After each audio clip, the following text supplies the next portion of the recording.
Okay, there we go. Assalamu alaikum, everybody. Today we got two special guests in the building. We got Sulaiman Jenkins. He's an academic scholar and a researcher in the field of applied linguistics. And we got Mutah Beale, a former member of Tupac's legendary Outlawz group. And they came out with a book called Life is Raw, the story of a reformed outlaw. And it's a fantastic book. I read the whole book. I mean, it's super educational. And that's the part that's like, that kind of surprised me. I thought it was going to be a story about Mutah's life, but in reality, I learned so much about the inner city, about police brutality, racism at the time. I learned about, what was really going on between the East and the West Coast, and then on top of that, that put perspective onto Mutah's life in a way, what he had to go through at such a young age and how, spoiler alert, he became Muslim. So so yeah, it was Definitely. It was, a great experience reading it. I recommend this book to all of you, but I mean, it's a pleasure to have you guys on. How have you guys been? Alhamdulillah. It's all good. All good? All good now, right? Just taking it easy. Yeah, all good. Broke fast, drinking some coffee. So it's all good. Back in Saudi Arabia. Yes, these guys. Yeah. What about you, Sulaiman? Love about the book, man. There's a lot of hard work, No, for sure. No, I mean, I think the best part of this book, to be honest, was just the structure, like the format. You got for me, man, even for me reading the book, Aki, wallahi, bro, I think it's hard to top it. I'm not just saying it because it's a book about my life. I just personally never read anything written in that style that's so smooth, so clear.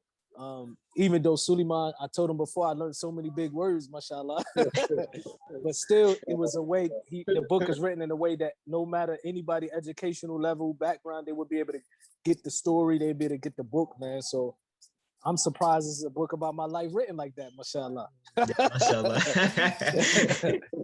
No, I mean, the format was okay, you got Mutah coming in, telling his stories, right? And it's written just if you guys follow him on Instagram and everything, you could kind of hear him say it, right? And then you got the narrations by Sulaiman coming in and just giving you the background of exactly what Mutah is talking about. It's so perfect. It's genius, mashallah. Allah bless our brother, man. Yeah, mashallah. Part 2 coming soon, inshallah. Part 2, okay. All right, I'll be the first one to buy that then. Sulaiman, what's your background, man? What's your background? From Brooklyn, born and raised. Grew up sort of, focused on academics. So I went to some pretty good schools. And I was just navigating between life in the hood and life, in really, top schools. And, I was slated to work on Wall Street and sort of left it at the end of the opportunity was presented to me. I just, sort of gave it up. Returned to my roots as a Muslim, then came to Saudi Arabia, and the rest is history. Met the homie, and then, How'd you get meet? In terms of academics, I've been very fortunate to really, study at some really top institutions. So, like I said, there's no mistake about why you were able to get such hopefully rich context with his life. It wasn't going to be just a story about his life without taking into account, important historical and cultural things that was going on at the time. So that's where I had to put my research hat on, and hopefully it paid off. Oh, it did, no, mashallah. Definitely. It did, for sure. I mean, how'd you guys meet? How'd that happen? We met through a mutual friend, Kashif. Shout out to Kashif.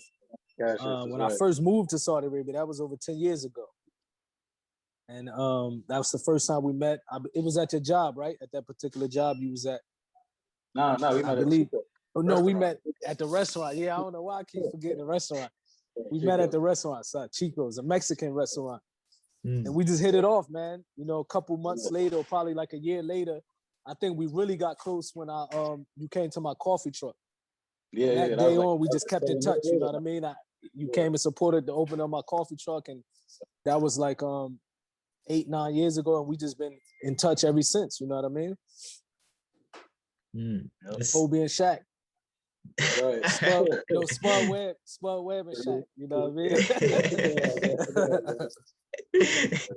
Where did you guys, like, when you were writing this book, or when the process of this book being written was taking place, where were you guys meeting mostly? At the coffee shop, or through Zoom? Like, where? I think over the phone, through the coffee shop. You know what I mean? Initially, it started off over the phone, if I'm not mistaken, right? Yeah, I Sulaiman? mean, we had like we went out to go see Bottle Jack out in what you call it, out in Oh yeah, Dubai, Dubai. and that Shout was out when to we him. really, Yeah. shout out to Bottle. Shout out to Badu Jack. Went on that trip, we basically brainstormed the whole sequence, how we're gonna lay it down, the concepts, the themes, and stuff like that. And then because we're in two different cities, it was kind of we obviously weren't able to sit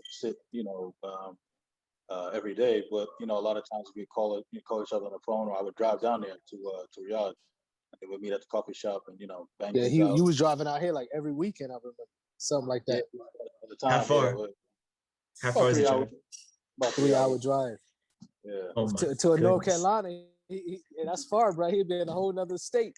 Yeah, exactly. Oh man, 3 hours that's from like here. driving from. It's like New York, no? Nah, it's like North Carolina. It's like to DC, around DC. Washington, Okay, DC. yeah. Man, how long has it been since you've been back here? Because you said New York. That's like 12. It's like 13 hours, man. Yeah, I think that's probably but Washington D.C. to New York is about 3 hours, if I'm not mistaken. Yeah. You know what I just found? Sulaiman from New York, but I just read yesterday, Sulaiman, that Irvington, where I'm from, is literally 24 minutes from Manhattan. Yeah. Really? About half an hour. 24 minutes, no more than a half an hour. And I remember as a kid, it felt like ages going to New York City. Like that's like a whole nother country almost. When they say you want to go to Manhattan, we like, man, that's too far. No. Mm-hmm. I'm from New Jersey too. I lived not in that part of New Jersey. That's a different world. But I always say, I'm like, man, New Jersey is a different country within the United States. It's just different. It is, and everywhere. It got a lot of good neighborhoods though. A lot of good spots, but the bad is the bad. You know what I mean? Between New York, we don't really, and it's like the whole nother vibe out there. You know what I mean? As you see in the book, I think the way that Sulaiman broke down what we went through, especially in the crack era when it first hit, exactly what happened. That's the reality of how it turned. Because New Jersey is mostly suburbs. You know what I mean? Newark is a big city, of course, but Irvington was like a suburb of Newark. Now, just because of the crack invasion of crack, it just became zombie zone. And that happened to like Compton too, very famously. It's just it's in that era, it was ridiculous, right? It was ridiculous what that would do to cities. And because your family was pretty well off, and until that incident happened, where that your uncle, or not blood uncle, but like your father's very close friend, like killed your family. That's ridiculous, man. When that book started off like that, I was like, man, that right there, just to get to where you are today, it's just absolutely crazy. Alhamdulillah. Yeah. It's raw. I mean, it's just a raw. Life is raw. Life is raw. Yeah, 100%. And like one thing, I don't know if you guys meant to do this, but I feel like it was genius, is when you guys would just, okay, you're talking about selling crack, or you're out in the streets the first time you get caught by the police, whatever. And I'm like maybe 50 pages into the book, and then you mention your age. I'm like, yo, this guy's still like less than 10 years old. Like I was thinking of a 20-year-old kid in my mind, And I it's think like Sulaiman did that purposely, mashallah. That's genius. The whole purpose is really to just put you in the mind of this man, from the cradle to the, to where he's at right now. You know what I'm saying? To really put him in these key moments of his life, to have you there, just being a key witness to what's going on. And I mean, he doesn't know what's going on, but you as an outside person observing, you're like, what the hell's going on? 9, 10 years old selling crack? Like, are you serious? For sure. You know what I mean? So, that was done on purpose. Yes. Yeah. And another slick thing I saw in the book, I got a quote right here. It said, I think it was about Mutah's grandmother, may Allah rest her soul. It said, with that, she smiled and went back into the kitchen to prepare a meal for her hungry adolescent guests. I'm like, man, they're talking about the Outlawz, I think, staying in, Oh your grandmother's place. yeah. I was like, Yeah. adolescent guest, that was so slick. I like that. I see what you're doing there. Yeah, they had a nice cooked meal every day, bro. Yeah, Man, definitely. It's always, yeah, it's always because not for nothing. I grew up. Moo and I were not that far, that different in age. And I grew up with the Outlawz. Like I really looked to Pac. Like he was like the homie for me and for my homies back in Brooklyn. And the Yeah. thing that really appealed to me was that the Outlawz were my age. They were young homies, young riders. And a lot of people, I don't think they realized how young these dudes were. They were straight. I mean, they were Shot. literally young dudes. yeah, Yeah, we was young, bro. Doing kids. crazy stuff. Doing crazy Young teenagers. You're right, man. Doing grown man stuff. Man, we was too young. We 14 years old and parties with nothing but grown men, and it was a crazy life, bro. Definitely. Right. So And it's that had to be conveyed, all throughout. To really put in context, like imagine yourself at this age, what you would be doing. What would you be doing at this age? yeah, and the fact that this book highlights the life of just a few of these kids when in reality there's so many. Like there's so many. Just to think about that, it's crazy. Still going through the same things today, but their lives are just not represented the way they should be. I guess their situations are not represented the way they should be because they're viewed as not important enough to, create news or segments on it or any kind of material on it, which is sad, man. Which is sad. Yeah, But facts. And but I honestly, mean, that point right there. I mean, that's one of the reasons. I really took when I saw how just compelling Moo's life was and things like that. And how this story, although there are people who live, they have much crazier lives, than Moo, even though Moo's life is crazy. But on average, there are a lot of people who share many similar elements to his life, and they just don't get the recognition that they deserve. As their life is traumatic. You have to empathize with these people. You know what I'm saying? You can't call them victims. You can't call them. You can't blame them and basically make them out to be always the ones in error. No, I mean you have to look at how he came to be the way he was. So it's important to highlight. I was hoping to highlight this lifestyle and bring it to a level where people can at least appreciate that this is a way of life, and it's not something that should always be negative about. You should always criticize. You have to accept people for what they are, but in their conditions. And understand and that they can turn around, definitely, and they can turn it around. You know what I mean? Exactly. yeah, you were a product of your own environment. It is what it is, right? Like people don't, they look at the final product, right? They look at where you are, at the age of 15. People are probably judging you and everything, but they don't understand or they don't recognize that if they grew up in that same environment, no matter what your skin color is, chances are they end up the same way.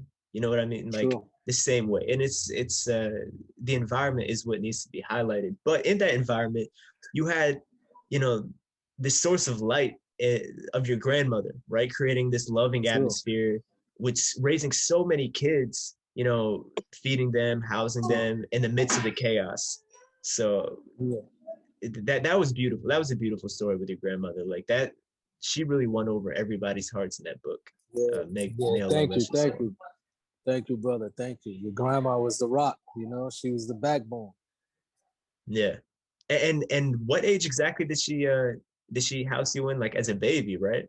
Yeah, we moved in with my grandmother right after the death of my parents. She took me and my brothers in. We was 3 years old. I was 3 years old. And my youngest was 6 months, and my brother Mooney was 4 years old. So she immediately, throughout my life, as we mentioned in the book, she always had her door open for anyone that was in need. That's how I was raised. You know what I mean? It was always some family members in the house, always some friends in the house. She never said no to anyone. Anybody in the neighborhood was hungry, they know they can come to my grandmother's house. They're gonna eat something. You know what I mean? This is the way she raises. Interview. Yeah. But no. And when you did initially move to your grandmother's house, I mean, you were probably too young to remember, but hey, assalamu alaikum, brother, what's going on? you were probably too young to remember, but do you have any recollection of what happened to your family when you were a kid? Of course, vaguely I remember exactly. I knew that, growing up that, I definitely knew. It wasn't no, what I mean, I probably didn't understand, but my grandparents always made it known, like, God, your parents went to God. They kept telling us that as a kid. You know what I mean? So I knew something bad happened to my parents. I remember the incident.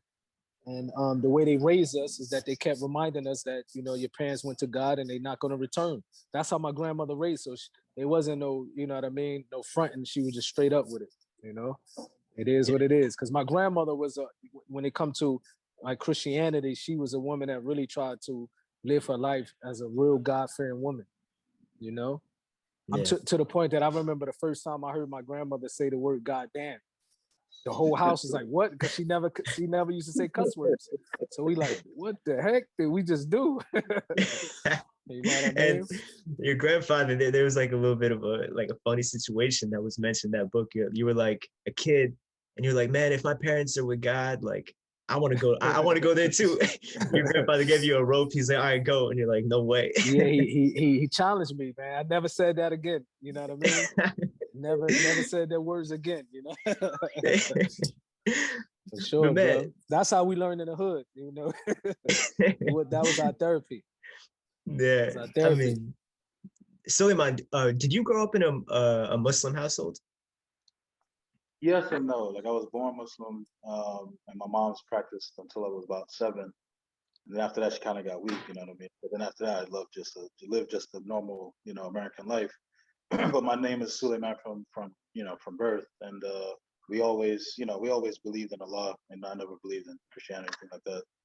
We just stopped praying and fasting and stuff like that. But I definitely was Muslim, proud to be Muslim. Yeah. It wasn't until I was like 20 that I came back, alhamdulillah.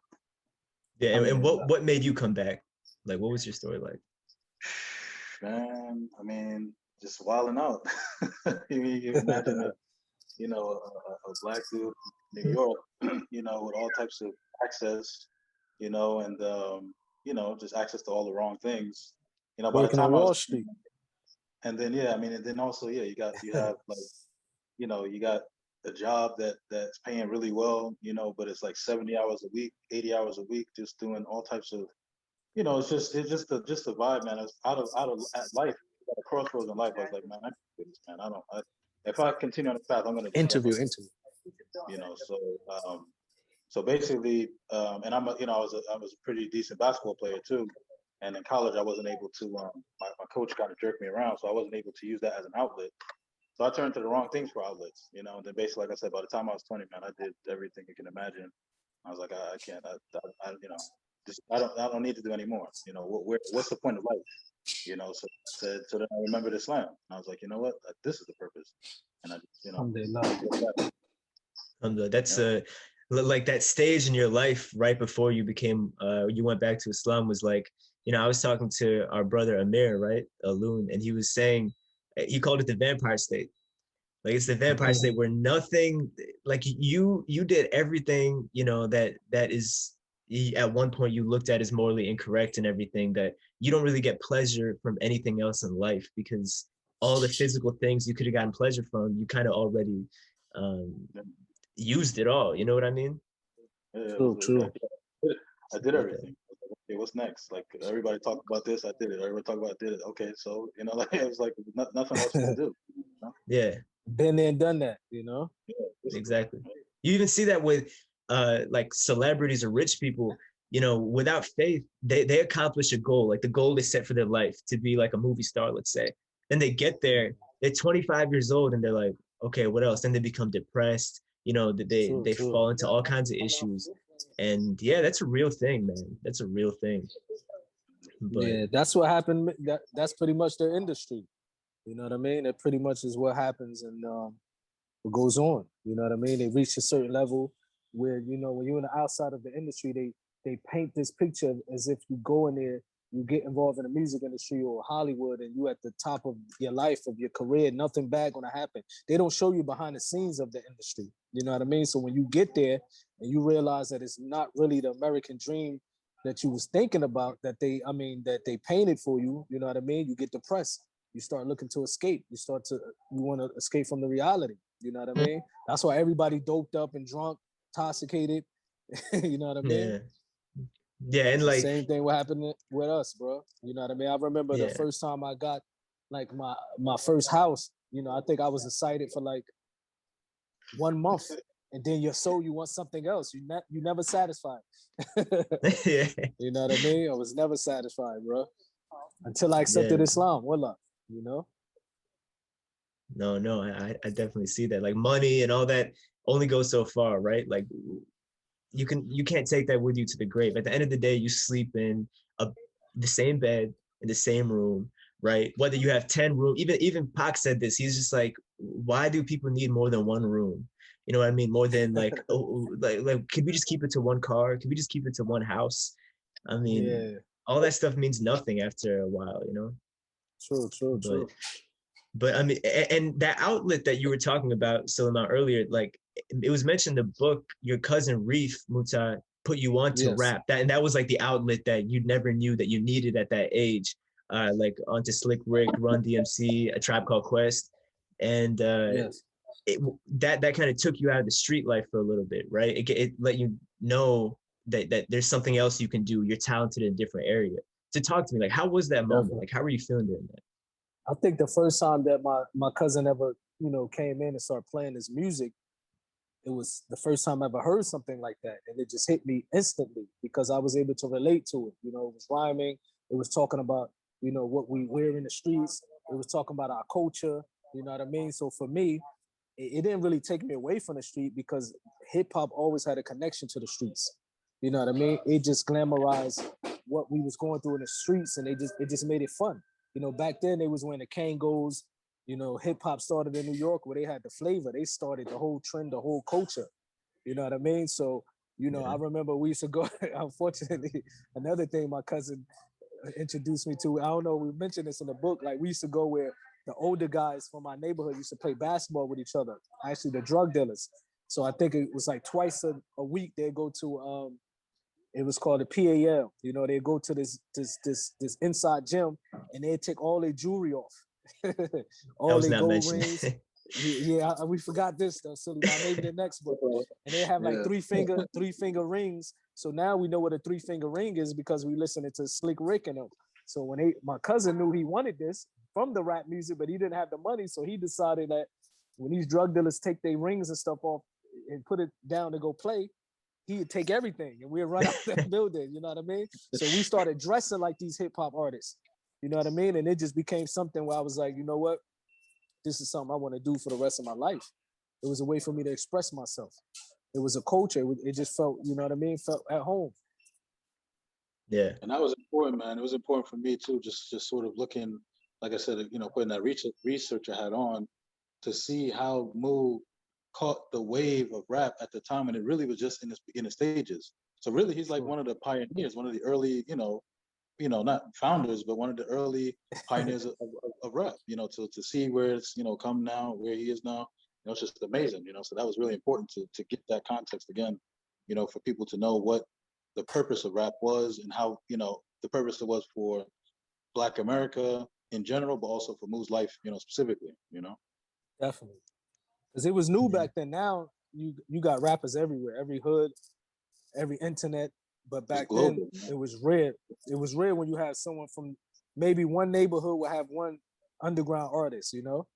Yeah. So I became like a celebrity in my neighborhood before I was even introduced to Pac, you know what I mean? Or introduced to the rap world. I was already famous in my neighborhood where whenever somebody come on a block saying they can rap, man, my friends and my brothers will run blocks to get me and say, "Moo, come challenge this dude. He say he can rap."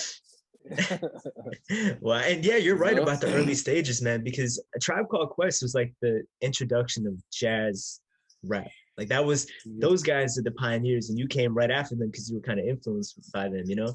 And yeah, that's crazy. And I think like when we heard like the famous lines in that book about money got me feeling like a star, murder got me feeling like that's not far.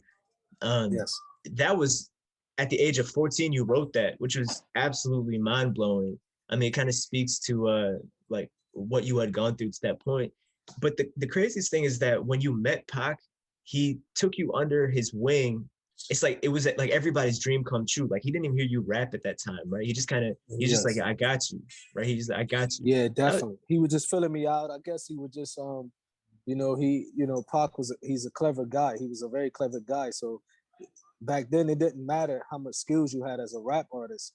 When Pac was trying to put this group together, he was looking for, the quality of a person, the character of a person, you know what I mean, before he just bring them close on. So I was waiting to rap for days, weeks, months. Like, when is this guy gonna listen to my demo? You know what I mean? Like, I was getting frustrated. Like, this is why I come around you. When you gonna listen? But he was just filling me out.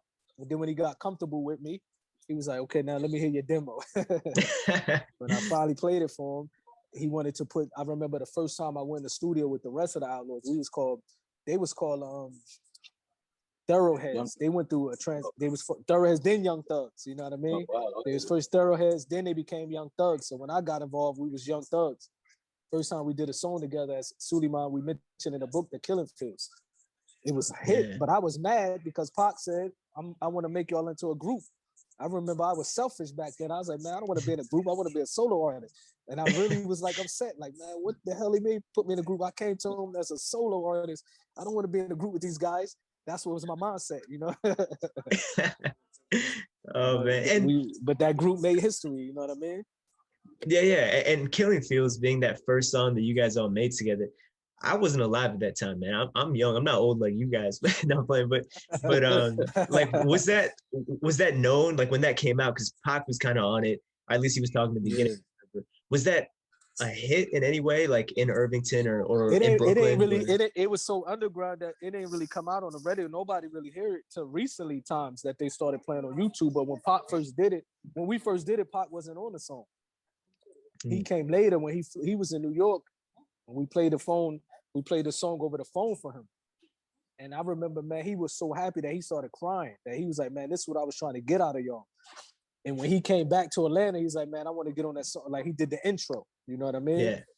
And it just connected, like, bro, we just connected as if we was like doing it for forever, but it was just a few months that we've been around each other, you know what I mean?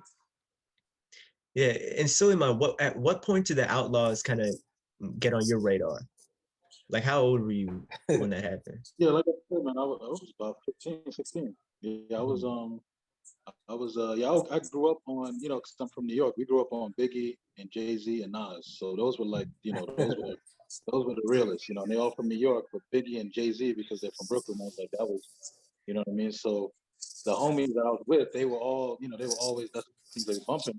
But then they also had a lot of respect for Pac. I mean, like a lot. So much so that they all, I mean, you have to imagine that a lot of my homies were Puerto Rican, so they're not black, but they have so much respect for Pac that they shave their heads and they have outlaw tattoos. I'm asking them, like, what's that? What's the outlaw? They're like, oh, my name is Sean Boogie back in the day. So they're like, yo, Sean Boogie, you don't know what they're like, yo, that's the Pac homies. And they rap with him. I was like, what?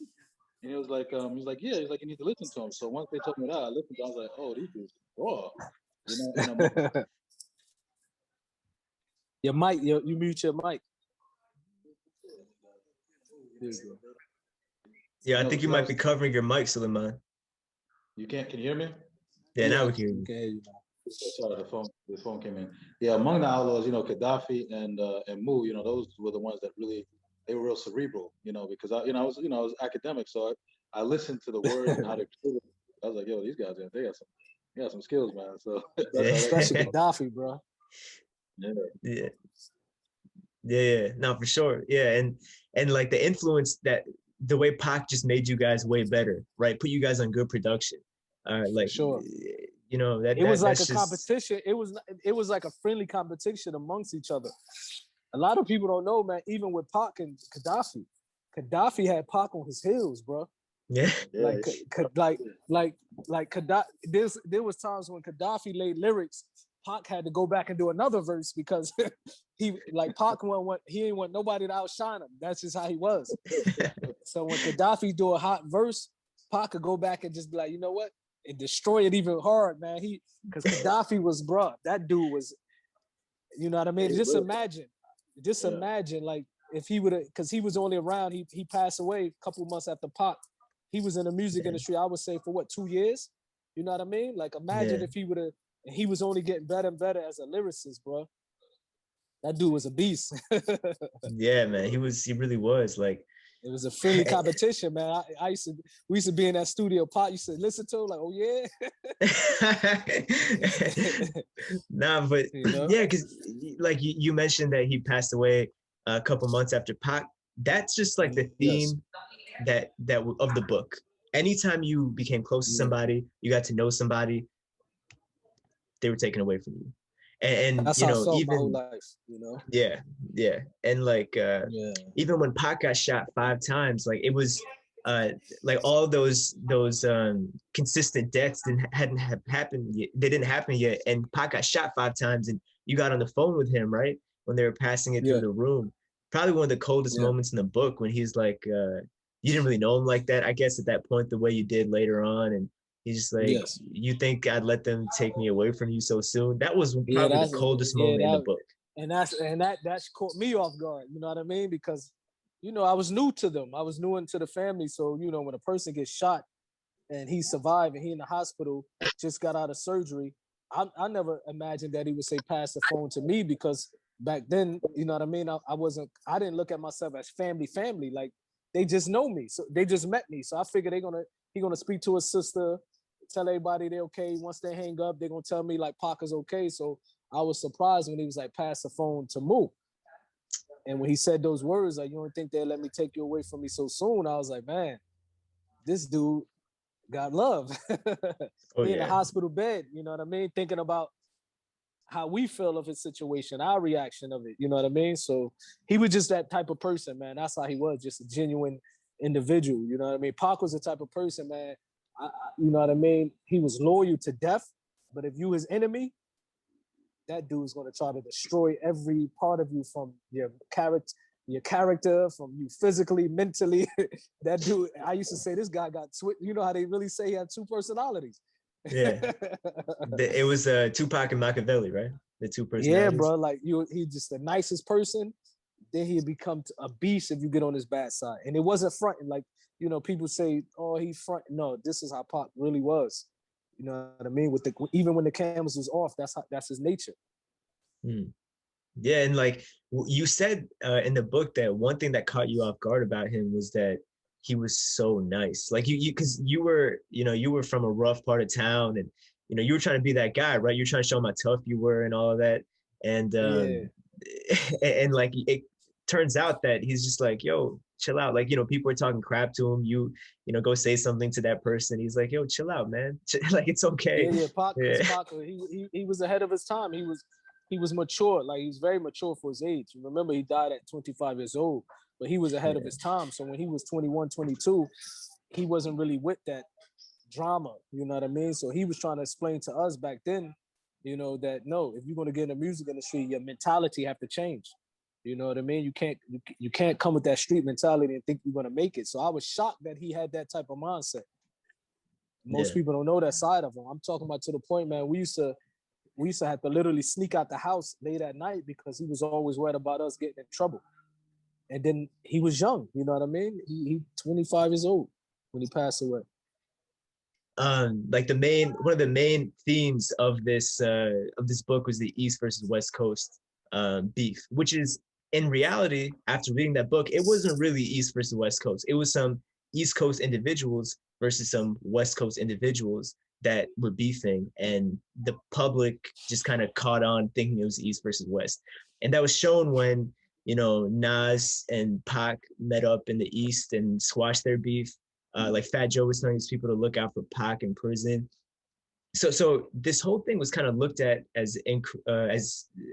as bigger than it was, I guess, or differently than it was.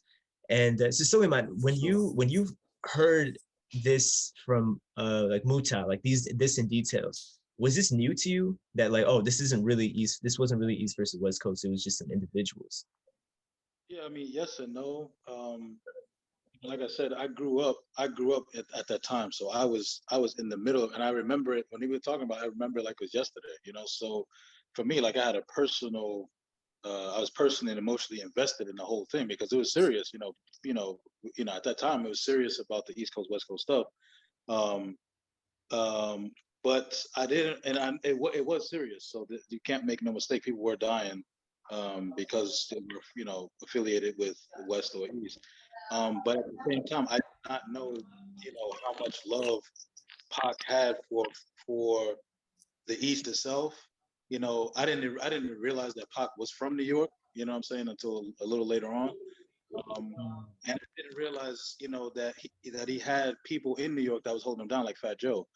So when in talking to Mo, I said, I got to make it clear to everybody who reads. I don't know if anybody's really written on what's supposed to be with that with detail, that insight from somebody who's right in the middle, who's in the middle of it. But I had to make sure that people it wasn't West Coast thing. Really Hawks beef with people who just happen to be on the East Coast, and Yeah. the media is a little out of control. When you really think about it, all the Outlaws are from New Jersey, all of the Yeah. East Coast, West Coast beef, and all of them jokes. So, true. So they would hate themselves, So Yeah, we you would know, hate ourselves. You know what I mean? That's true. Yeah, and Pac always let it know, like, even though some people like Sulaiman found out later, but he always made it known that he's from the East Coast. And I think that's what hurt him so much, because he was like, he even before his All Eyes on Me, his Me Against the World album, he did a whole song called Ain't Nothing Like the Old School, where he shouted out every New York rapper, you know? So, but he felt like in a way that he wasn't accepted by the East Coast rappers, you know what I mean? yeah, yeah, but I mean, Definitely.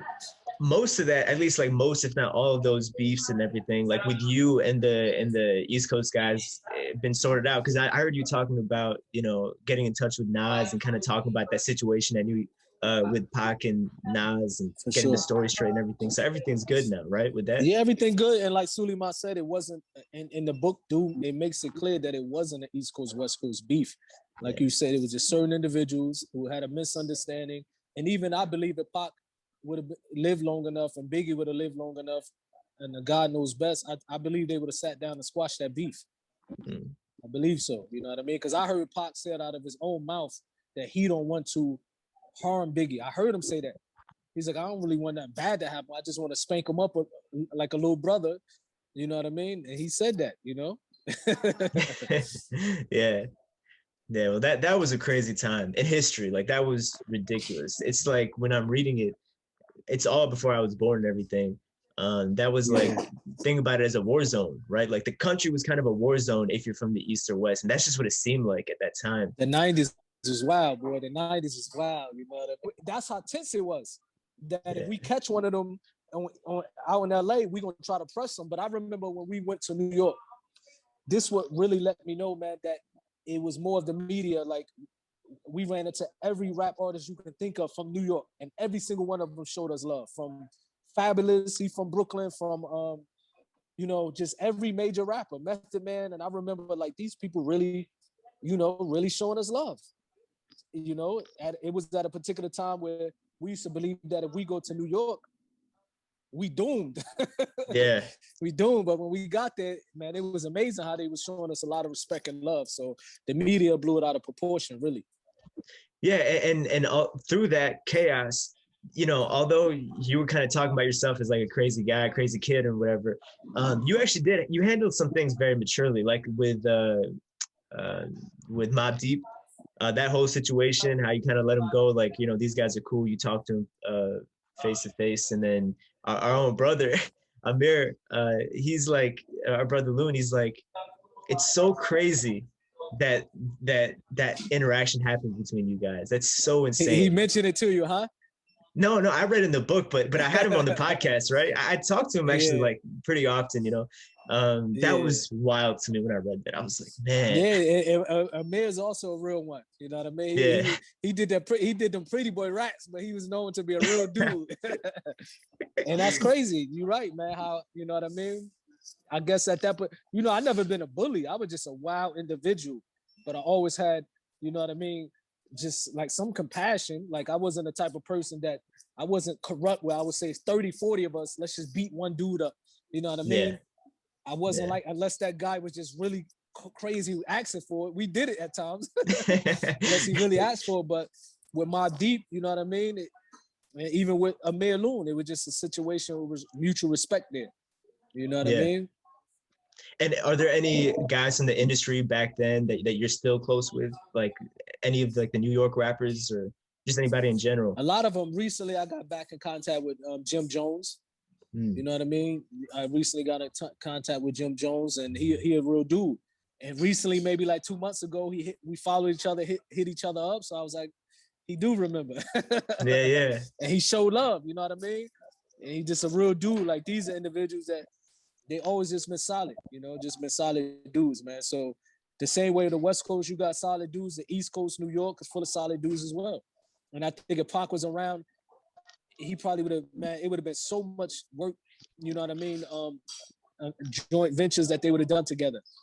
Right before he passed, matter of fact, he was doing a whole album with the homies from Brooklyn, Sulaiman, Black Moon and them. Oh yeah. I remember, you know, Pac did a whole album, bro. But what was it? Black Moon, Young Bucks, what's his name? BDI. Wow. You know their names. You remember, you know what I'm talking about, right? Helter Skelter, they called Black Moon. Yeah, Helter Skelter. I don't remember they had the song Duck Down, home to the original gun clappers, Bucktown. They did a song about Brooklyn. Man, right before Pac died, he flew them out to New York, man. They all stayed in Pac house with us. They did a whole album, and Pac wanted to show the world that, look, that's not an East Coast. He was like, look, I'm with rappers from Brooklyn. They living in the same house with me. We doing an album so the people can see it's not an East Coast, West Coast beef. You know what I mean? But then he passed away and they never put the album out. That's crazy, man. That's so crazy to think about. It's like the way it is. Yeah, but man. I mean, to wrap it up, this book finished with like so well, because you said, Sulaiman said, I had to put Mutah's story in book form for you to read because you would have never been able to read his story by looking at his face. Man, that's so true though, man, because you're like always smiling and everything. When you first went to the mosque too, you're talking about, man, my face was tired from smiling so much there. It was so weird to me, right? Talk, that's crazy, but yeah, definitely. Islam does that. You know, Islam do that to you where you just like, you know what I mean? The old lifestyle just, it wears you down. You know what I mean? Where you just, I was really unhappy until I accepted Islam, honestly.